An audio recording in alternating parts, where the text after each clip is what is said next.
공부하면서 봤던 거 뭐 있었어요? 참선대, 첨성대, 또 석가탑, 석가탑, 자바탑, 천마총 다 뭐 하면서 배웠죠? 문화유산. 예, 국가유산, 문화유산 하면서 배웠어요. 오늘 여러분들이 볼 것도 이거고, 자, 이걸 통해서 오늘 배우게 될 것은 여러분들이 지난 시간에 배웠던 것들, 그리고 왜 이런 걸 배우게 되는지, 뭘 공부할 건지를 서로 연결해 보는 걸 해보도록 할 거예요.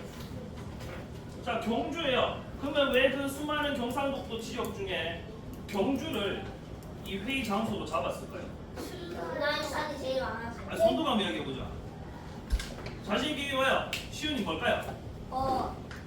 경주는 예전에 신라의 수도였기도 하고 무슨 문화유산이 제일 많아서. 그래서 공개할 게 많겠죠.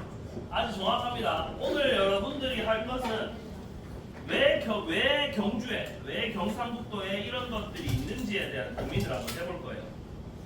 자, 오늘의 여러분들의 핵심 문제를 쌤이 칠판에 적어줄 테니까 큰 소리로 같이 한번 읽어볼게요.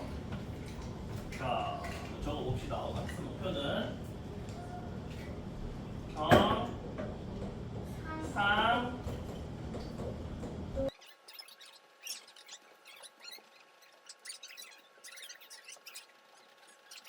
경상북도의 지리정보로. 예를 통해서 여러분들이 무엇을 이해할 수 있을까 하는 거.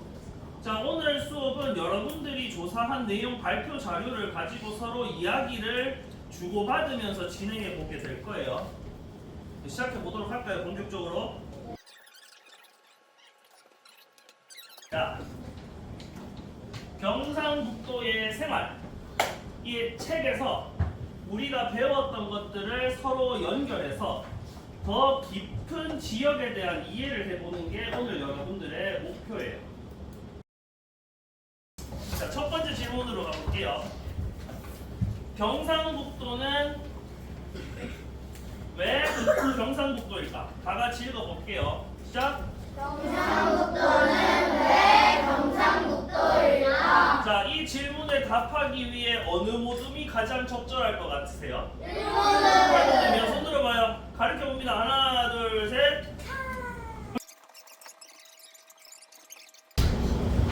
저희 모두는 행정구역의 이름을 조사하였습니다. 경상북도는 경주와 광주, 충청북도는 충주와 전주, 강원도는 강릉과 원주, 전라도는 제주와 나주입니다. 그리고 주가 붙은 도시는 보통 옛날 행정 중심지였고 역사 문화가 깊은 도시인 경도였습니다. 그리고 대부분 지방의 큰 도시로 지역의 중심 역할을 했던 곳입니다. 옛날에는 경상북도 중에서 경주와 충주가 가장 큰 도시였고 경상북도에 대해 알려면 가장 큰 도시인 경주와 상주를 가서 알아보는 게 경상북도를 더 잘 알 수 있습니다. 자, 교과서 24쪽에 보시면 경상북도 말고 전국 지도가 나와요. 여러분들 전국 지도의 24쪽 지도를 보면 거기에 네모에 이름이 알려져 있는 지역 보시면 이 지역에서 가장 중요한 지역들이거든요. 지금과는 조금 다르죠? 무슨 말인지 알겠어요? 네. 자, 강원자치도에 어느 도시가 표시되어 있어요? 강원특별자치도. 춘천. 옛날에 제일 유명한 곳은 아까 뭐라고 했어요? 아니요, 강원도에서. 강릉과 원주. 그렇죠. 강릉과 원주? 그럼 경상북도에서 제일 유명한 도시는 어디래요? 지금 책에는 뭐라고 돼 있어요? 안동. 안동이랑 대구. 대구광역시로 돼 있죠. 그래서 이 변화 과정도 같이 살펴보도록 할 거예요. 알겠죠? 자, 그럼 질문을 친구들한테 한번 던져볼게요. 자, 그럼 요 PPT에서 우리 어떤 질문을 친구들한테 할 수 있을까요? 왜 옛날에만 경주와 손 들고. 자, 쭉. 왜 옛날에만 경주와 상주가 제일 유명? 경상도 제일 유명? 왜 그래요? 답할 수 있겠어요? 네. 어떻게 답할 수 있어요? 옛날에 제일 큰 옛날에 제일 큰 도시였어요. 볼까요? 아, 아니지 이거. 자, 그럼 넘겨줄래요 다음으로? 자, 옛날에는 경주가 뭐였어요? 신라의 옛날에 신라에서 친구들한테 알려줘야지. 옛날에는 경주가 뭐였다고? 수도. 자, 그러면 또 하나 더 다른 질문을 할 수 있겠죠? 어떤 질문을 할 수 있을까요? 경주는 왜 옛날에 갔어? 손 들고. 경주는 왜 옛날에 컸을까? 왜 그럴까요? 알겠어요? 넘겨볼까요? 자, 그럼 두 번째 질문으로 넘어. 자, 그러면 여기에서 추가로 질문을 할 수가 있을 거예요. 어떤 질문을 할 수 있을까요, 여러분들? 앞에 보이는 대로. 강 옆에 평지가 왜 많아? 자, 강옆에 평지가 왜 많을까? 실제로 강옆에 평지가 많은가? 그리고 이게 어떻게 지형을 만들어내는지에 대해서 어느 모둠이 발표해 보실까요? 자, 육모둠 나와봐요. 영덕 상주는 낙동강에 있어서 평평하다. 청송은 산이 있어서 높다. 영덕은 바다가 있어서 살짝 낮다.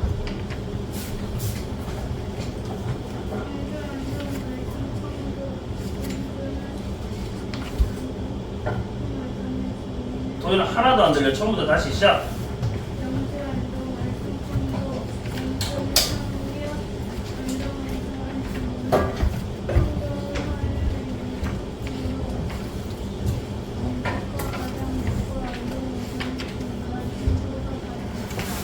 다음. 높낮이 산이 있는 곳은 바다가 있는 곳이지. 산이 있는 곳은 높고 바다가 있는 곳은 낮다. 하늘은 높고 중류는 조금 높고 하늘은 낮다. 자, 아주 잘했어요. 교과서 몇 쪽이냐면 한번 찾아볼래요. 요즘 교과서 어디 있었는지. 교과서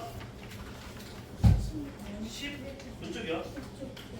아닌데 34쪽 한번 펴볼까요? 교과서 34쪽 보여요? 교과서 34쪽을 보면 지도에 따라 높낮이 찾는 과정이 나올 거예요. 그렇죠? 자, 그러면 이 친구들이 제대로 했는지 확인해 보기 위해서 34쪽 아래쪽 표 한번 볼까요? 자, 상주에 평평한 땅이 많은데 그 밑에 뭐라고 적혀 있어요? 그 옆에 34쪽 밑에. 아까 서연이가 뭐라고 해석했어요? 평평한 이유가. 저기 봐요. 그렇죠? 자, 그럼 청송 봐봐요. 청송은 뭐라고 적혀 있었어요? 책에는요?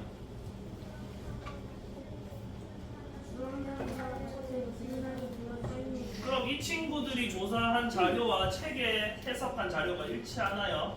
강옆에 사람이 왜 많이 살까에 대해서 누가 발표해 볼까요? 너희일걸요? 자, 앞으로 나와보세요. 질문 공책에다가 오늘 여러분들이 들은 발표 자료를 정리해서 기록해야 돼요. 괜찮아요. PPT 보여줄 거야. 걱정하지 마. 이렇게 이게 태블릿 PC 갖다 놨잖아. 자, 이제 3모든 발표 시작해. 3모든이래. 미안. 5모든 발표 시작해 보겠습니다.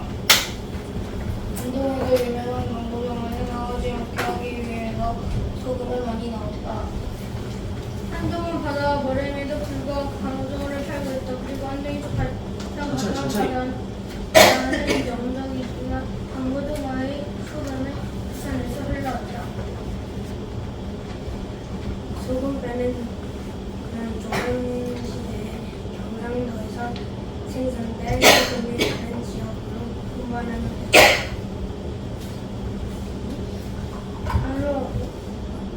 별로 경상도 사람들은 많은 지원만 위해 낙동강을 교통수단으로 이용했다.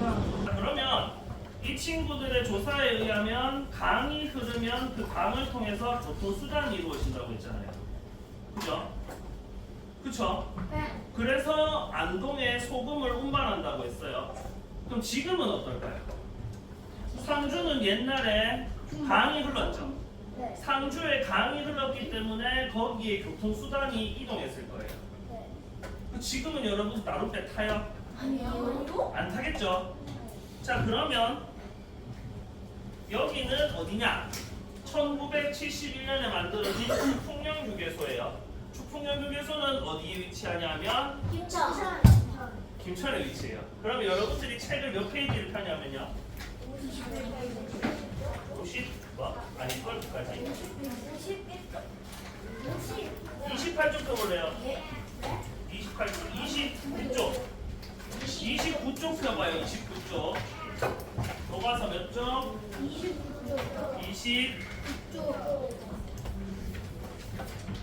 여기에요. 여기.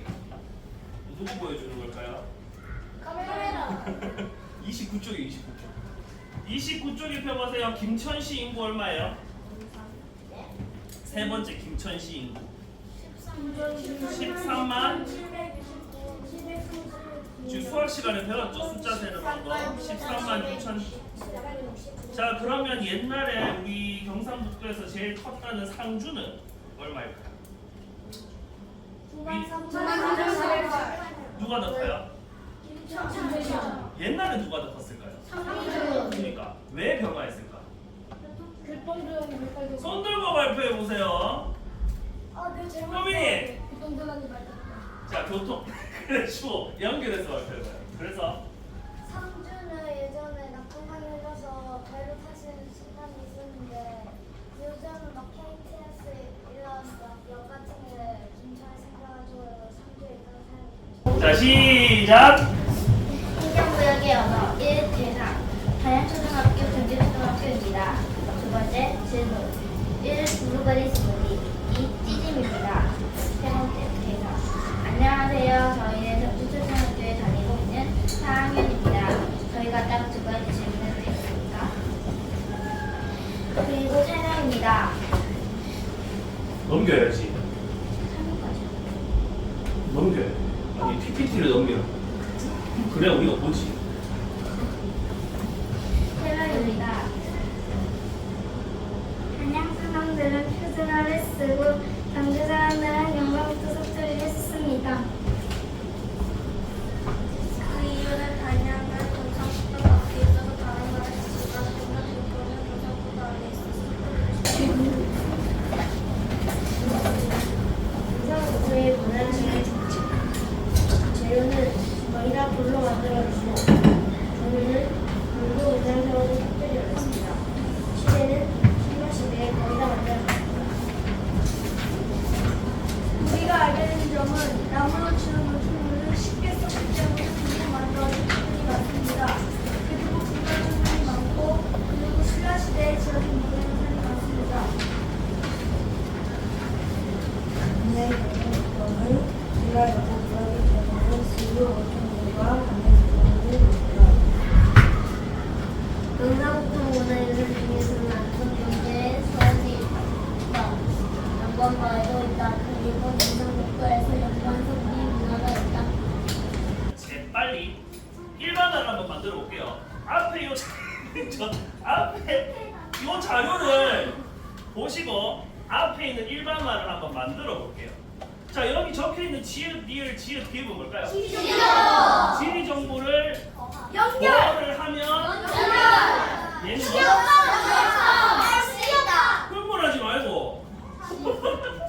자, 지리 정보를 뭐 했어요? 한번 얘기해 볼까요? 지리 정보를 연결하기 전에 조사하고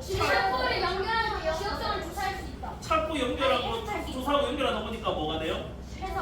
지역성을 자, 해석하면 여러분 해석이라는 건 그냥 단순히 아는 게 아니라 아는 사실으로 연결하고 조합하고 넘기고 적용하고 해서 깊이 알게 되는 이걸 우리는 이해라고 합니다. 그럼 여러분들이 오늘 배운 내용은 바로 이게 아니죠. 이거야. 지리 정보를 여러분들이 방금 말한 그대로죠. 지리 정보를 찾고 서로 연결하면 지역의 지역성을 이해했습니다. 자, 여러분들이 공부해야 되는 건 사실 앞에 발표 자료가 아니에요. 여러분들은 집에 가서 발표 자료 싹 다 잊어먹어도 돼요. 아무 문제 없어요. 어차피 챗GPT한테 물어보면 다 알려줄 거잖아. 여러분들이 공부를 해야 되는 이유는 교과서에 있는 내용을 외운다는 게 있는 게 아니라 아까 여러분들의 수업이 여러분들의 하나의 발표로 끝났어요? 아니면 다른 친구들의 발표로 연결됐어요? 여러분들의 배움은 다른 배움에 연결이 돼야 돼요. 그래야지 지금 현재 있는 지리 정보든 지역성이든 더 깊게 이해할 수가 있어요. 연결하려면 항상 질문을 해야 되고 궁금해해야 되고 내가 아는 것과 저쪽에 있는 다른 것들을 항상 같이 생각해야 되는 생각을 계속해서 이어가야 돼요. 자, 문경세제, 문경은 도자기로 유명해요. 여러분 알죠? 네. 왜 문경은 도자기로 유명할까요? 이거라고. 자, 왜 문경일까? 문경 바로 밑에 지역에는 뭐가 있을까요? 안도. 그거랑 도자기랑 뭔 상관이 있다? 도자기를 많이 만들면 팔아야죠. 어디다가 팔래요? 시장. 그 시장 어디 있어요? 상주장. 상주에 왜 시장이 많아요? 부산. 왜 많았어요? 낙동강이 있었나? 낙동강. 낙동강에다가 뭘 띄워요? 배. 배를 띄우겠죠. 그러면은 그 낙동강 배 타고 쭉 내려가면 어디까지 내려가요? 안동. 부산. 부산까지 내려가겠지. 그럼 보부상이 보부장을 지고 단양에 갔어요. 단양에 가서 단양에 배 띄우면 어디까지 가요? 서울. 오, 왜 서울이지? 한강이잖아. 한양이 그러니까. 아, 요 수업은 이 8가지 핵심 개념 중에 연결이에요. 정확하게 이해했죠? 연결이 뭔지? 시작합시다.